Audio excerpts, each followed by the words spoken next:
Day 245 of the Ukrainian War Map, also known as the Russo-Ukrainian War.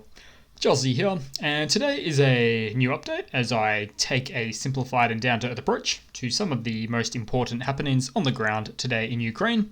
And as always, we'll start off with the Russian military losses as of the 26th of October there. Now, in the last 24-hour reporting period, there has been an additional about 500 or so Russian military personnel losses. Then when we take a quick peek at the hardware losses, quite a big number today on some fronts. So armored combat vehicles, an additional 30 Russian losses there. Tanks, truly whopping 17 tank losses, and we have 12 artillery. So these are all big numbers, really well above average for any given day. But then we'll move back across to the map, where just generally on the map, the Russian army has conducted 5 missile strikes and 30 airstrikes across 40 different settlements in the entirety of Ukraine today. Now, on the map itself, we'll start just outside of the Ukrainian border here to the Kursk Oblast. Or should I rather say the Bryansk Oblast, which also borders Belarus. Now, if you watched yesterday's video, you might remember the main railway line here was sabotaged between these two countries. And it is indeed an important military railway line as well to support troops. Now, as it turns out, the Russian anti-war group named the Stop the Wagon, they're called, a very fitting name, might I add, claimed responsibility for the destruction of the main railway line between these two countries. And I've said it 1,000 times before, but I'll say it again. The Russian war machine heavily relies on rail. And an independent group of homegrown saboteurs can make life very difficult for said war machine. And with 33,000 kilometers of railway network over the entirety of Russia, much of which traverses through isolated areas, the system is extremely challenging to secure against physical threats like these again. Now, it's bad enough when your battle opponent in war is taking away your previous land gains, like in Kherson, Donbass, and Kharkiv. But when you have to fight hidden enemies of the state within your own border, so the Russian border, that has to have some psychologically wearing detriment on Mr. Putin. Then we'll move across to the Belgorod Oblast. Never a quiet day here for this Russian Oblast here. Now, there was another explosion reported here, fairly close to the border, near Velukai. Now, we don't know a great many details of this explosion yet. It could be Ukrainian related, or it could be some unsafe Russian ammunition depot explosions that are self-inflicted. It's happened a lot before. But this is probably single-handedly the most affected oblast in Russia, the Belgorod Oblast there. It's like they almost signed up for the war and are putting up with it. It's quite strange in that way there. Mr. Putin himself has been quite silent on this oblast, with all of its many explosions over the many last months. Then we'll move across into the Ukrainian map and we'll take a quick look at Kiev, the capital. So we've got Kiev here, a quick photo of the Ukrainian forces through their anti-aircraft missile defense systems appear to have downed a pair of Russian caliber cruise missiles. About 1 million a pop, so always good to see. And I can't wait to tell you something about that at the end in the news section if you stick around. Then we'll move across quickly to the Donbass region there, and we'll start out in Crimea. So there we go, right there. With fighting ongoing, what we know currently is that there is heavy incoming Ukrainian artillery on the Russian positions here at the moment in Crimea. And the Ukrainian artillery right now has such a strategic capability in terms of distance now, because you'll see there that's about 12 kilometers or about 7.5 miles, which means the vast majority of even Ukraine's original Soviet-era short-range artillery equipment that they used at the start of the war can reach this distance now. Even a tank cannon could theoretically reach this distance. And the Ukrainian armed forces have proven themselves multiple times now that they're able to encircle the invaders strategically, which it looks like Crimea is shaping up to be there as well. Then we'll move down a bit to, let's see, so in terms of some updates, so Soledar, some very, very heavy fighting east of Soledar today, but no real gains were made on the Russian side. Nothing new taken from the Ukrainian side either. In fact, all across the region, the Russian forces were repelled. But we do know now that the Russian forces are having some concerns here on the front line quite recently. So generally, the Russian forces' regular infantry are having some skill shortages on this front line, which is causing significant tension with the need for the Russian army to actually rely on the Russian special forces to make breakthroughs at the front. But the Russian special forces, as with any special forces, are quite limited in numbers. So that method of using them hasn't been a sustainable option for the Russian special forces. I mean, you can't be everywhere at once, right? Then we'll move across to Dnipro City in the Dnipropetrovsk Oblast, right over here. So gas stations are seemingly now the target of choice for Russian missile strikes. And you know what? I almost wish at this point that Russia's missile were as technologically advanced and as precise as they were advertised to be for years. That way their missiles or their missile strikes would be more accurate and humane in targeting military sites only. But even then, if they were that good, they'd probably still engage in a massive missile attack of a fear campaign all across the country. So, wishful thinking, right? For now, we just have to deal with them just being atrocious with accuracy.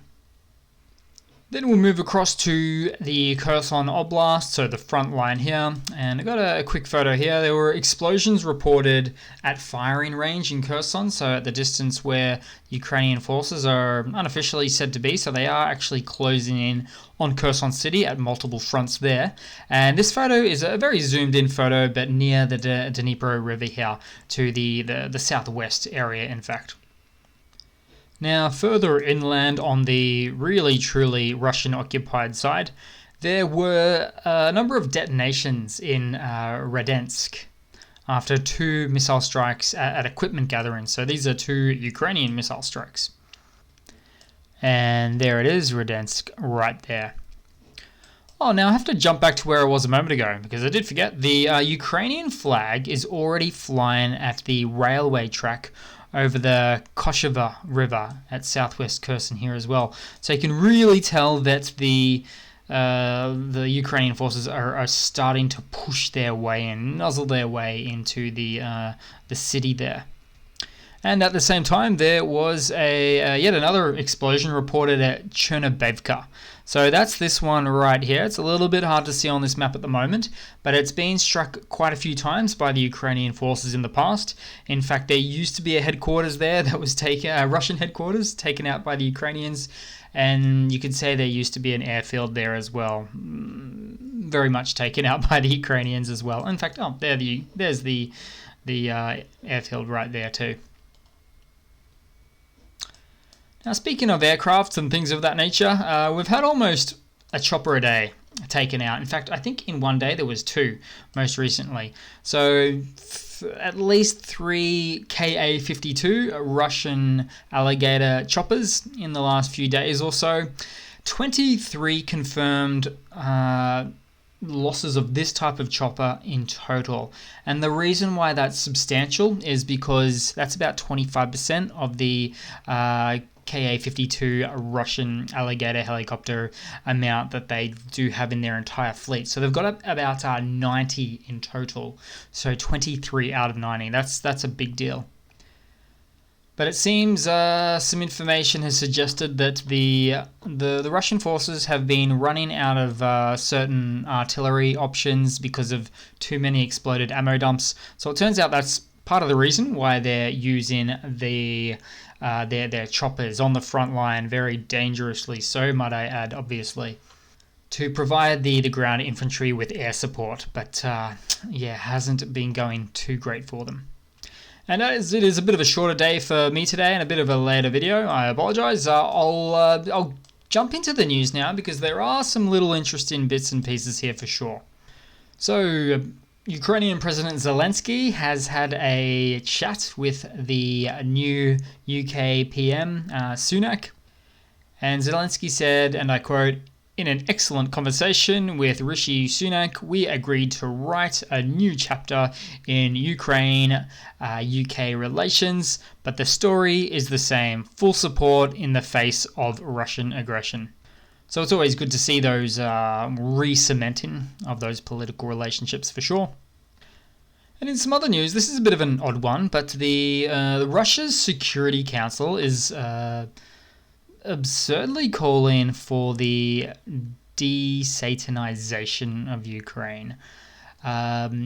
Just the next in a long list of things that they might be name calling with here.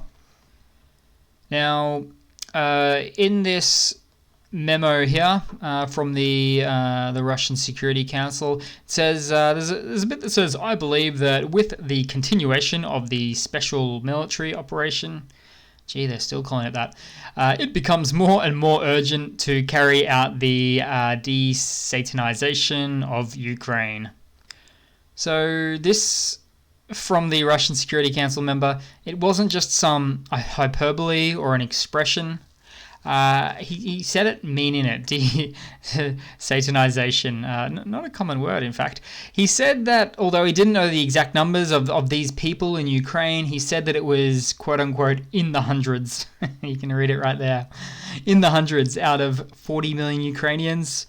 What a crying wolf scapegoat of an excuse.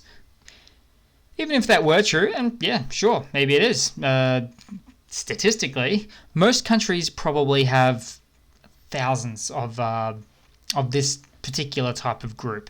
So it's and I've actually quite a while ago I did some reading on that, and they seem to be somewhat benevolent in the way that they went about life. It was quite surprising. But in the end, this all just reminds me of an expression: those who scream the loudest have the biggest demons to hide.